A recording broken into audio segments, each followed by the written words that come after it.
Hello friends, in this video I am going to show you how to download Deepseek AI assistant on your Android phone. So first of all open Play Store and tap on search icon in the bottom right corner and search here Deepseek.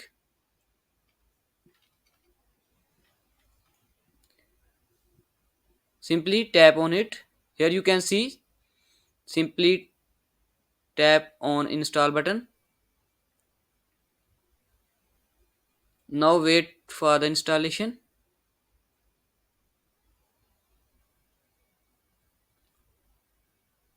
Deepseek AI assistant has been successfully installed.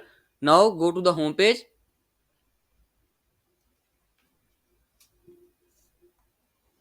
Here you can see Deepseek app installed successfully.